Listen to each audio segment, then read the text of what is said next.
It has definitely been a hot minute since I last posted a video. I've been on a pretty good streak of posting weekly, but for the past month and a half, I haven't posted anything. I actually ended up moving in with my boyfriend, so I've been very preoccupied with that, understandably, and I just kind of put YouTube and a lot of other things on the back burner, and then I got distracted, and I was like, I'll do it next week, I'll do YouTube next week, and I didn't, so I'm finally getting around to it, and the first thing I have to share is Arteza supplies. I know, not my last video, but the one beforehand was another Arteza video, so I apologize for bringing them basically back to back.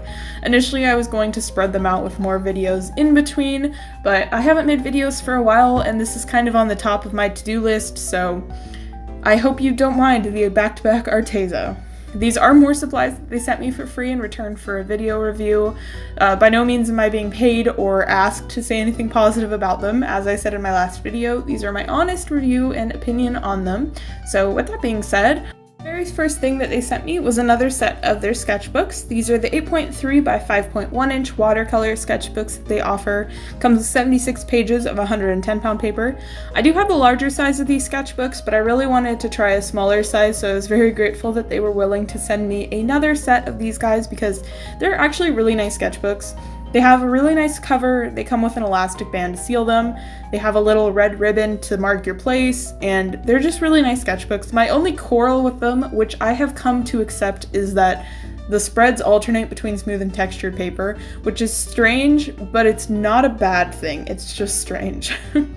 They also sent me their 48 set of their real brush pens, which are a product that I've personally really been wanting to purchase on my own, so I was super excited to get my hands on these guys. I've seen a lot of other people use them and they look like a lot of fun to play with, so I was very excited to use them myself. They do come with larger sizes. I believe they have 12, 24, and 96 as well. They might have some more, I'm not 100% sure, but they do have other sizes of these guys. I just got the 48 set, which was definitely a lot of colors. This is a huge selection. They also have the colors on the barrel, which is nice. And then last but not least, I got a set of their water brush pens. This is the set of 6, and these are the ones that I've been really excited to try because they're not like what you would call, I guess, standard water brush pens. They don't have the same look as the standard ones, so these ones you actually activate the water by squeezing on the sides, but they have like a push button that you push instead of just squeezing the barrel, and they just look really cool, so I was excited to try them. Comes with 3 flat brushes as well as 3 round brushes, and water brush pens pretty much tend to be same across the board, but all my other ones, which I honestly couldn't even tell you what brands they are because I have some that I've purchased from Hobby Lobby and then some that I've gotten through Art Snacks boxes. I don't know what they are, but they've all gotten pretty frayed just from using them a lot and having them for a while, so I've been in the market to get new ones, so I was excited to try those guys out. The very first thing I decided to do was crack open one of the sketchbooks and swatch the real brush pens within them. There is something that I was not expecting with the real brush pens, and it's not a con necessarily, it's not a pro, it's just the thing about the brush pens, is that they are not super juicy pens, they're more of a dry brushing effect, which this is definitely more present when it comes to textured paper versus smooth paper. Smooth paper you can kind of get a much more smoother application, but especially with the textured side, you can tell it's very dry brush-esque in terms of the application of the actual ink on the paper. So it's not a bad thing, it's just something to take into consideration. I was freaking out when I was swatching these because I had actually opened them all and swatched them very tiny swatches in my ELO sketchbook weeks beforehand. So I was like, oh god, did I not put the caps on tight enough? Did the ink dry out? Like, what happened? Because I didn't remember them being like super dry brushy, so I actually had to look up other people's videos about these and make sure I didn't ruin them or anything like that. So that's just the way they are. They're also water soluble, so they do reactivate with water. This is definitely more present with the darker saturated colors, and they definitely don't blend seamlessly when you reactivate them with water. It just lifts a tiny bit.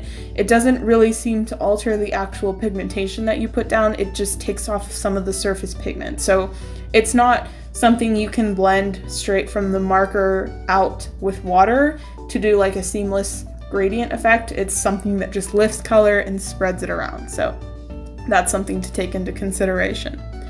So with these brush pens, I actually decided to take them out of the packaging and put them in their own container that I had. I kind of figured I was going to do this from the beginning just because I wasn't super keen on the concept of the packaging. It's not a bad thing by any means, it's just not super easily accessible when it comes to getting to the pens. So just depends on your personal preference. I did this with their watercolors too. So something I did notice though is that one of my pens, only one, it's just this pen that did this, but it did start dripping ink into the cap when I stored them upside down. The only reason I stored them upside down is because it's a lot easier to see what colors there are.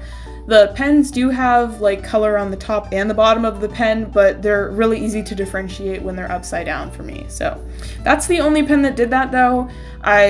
I don't know why. I don't know if it's extra juicy. I don't know if it wasn't sealed correctly. I don't know much about the production of pens, but she decided to drip, and it's not a big deal in my opinion because it was just the one.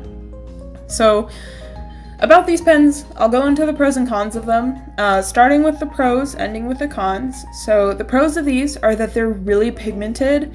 They have a huge color selection of them, honestly, and there's something that you can dilute and make more colors out of. I didn't do it myself, but I'm sure you could even get a color palette, like just a plain plastic palette, and put ink of a different color on and mix the colors together. So let's say if you got their 12 set and you wanted to make a certain color, you can mix them together yourself. I'm sure I didn't do it myself, but I've done that with a lot of other similar water soluble products, and that's something that's very nice. This set does come with a lot of colors, so I didn't find the need to do that, honestly. The only thing I did was dilute some colors, but they're very pigmented, so there's something you can do that with. They also blend a little bit together. Like I said, they don't blend seamlessly, but they are something you can blend on the paper. You can blend colors together on the paper. You can blend them out on the paper, just not seamlessly. They're also very versatile when it comes to the line weight. You can get both thick and very thin lines with your pen. It just kind of depends how comfortable you are and how used to you are when it comes to using a brush to get really thin lines. If you're really comfortable with it, you'll get it right off the bat. Otherwise, it'll take some practice just to get the thin, delicate lines. It just depends on personal experience though, but it is possible. And my favorite part about these pens is that they are not chalky at all. I tried my best to get any of the pigmentation to lift off when I was rubbing my swatches, especially the dark colors, but no pigmentation came off on my fingers, so that's a huge, huge pro in my opinion, because I'm not a huge fan of chalky supplies at all, and I didn't experience any chalkiness at all when I was using these products. On to the cons. The first one's not a huge con for me, it's just that there's not a lot of pastels within this set.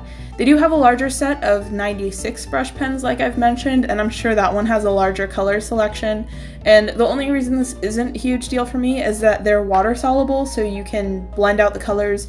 Something I even did was I took a water brush pen straight to the pen and I rubbed some of the color off onto the water brush pen and applied it from there. So it's not like you're stuck like you are with alcohol markers with pretty much just having the color of the ink. You can blend these out. Another con I noticed was that they tend to actually bleed through the paper. It's not a ton, but I didn't use them super heavy. I didn't layer the colors super heavily or put a lot of ink down at once. They did bleed through both the Arteza paper, the Arteza watercolor paper that I'm using, and the Elo sketchbook. And the Elo sketchbook is not watercolor paper, so it's not intended to be used with wet media, but just a heads up, it does tend to bleed through paper that's not super, super heavy. Even if it is watercolor paper, it'll probably bleed through if it's not super heavy. Something I noticed too is that they feather a tiny bit on this watercolor paper.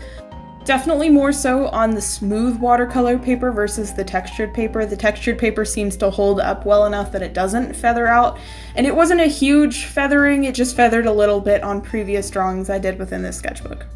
So that's it for the brush pens. I do think they're a really good price and they're worth their value. Something also, oh my gosh, I can't believe I forgot to mention. Another huge pro of these pens is that you can buy the individual colors, so you don't have to buy the entire set if you run out of a color. Arteza doesn't have a lot of that available for their products. They tend to just sell them in large sets, but these ones you can buy in sets of 4. You can't buy them individually, but you can buy the individual colors in sets of 4, which is really nice.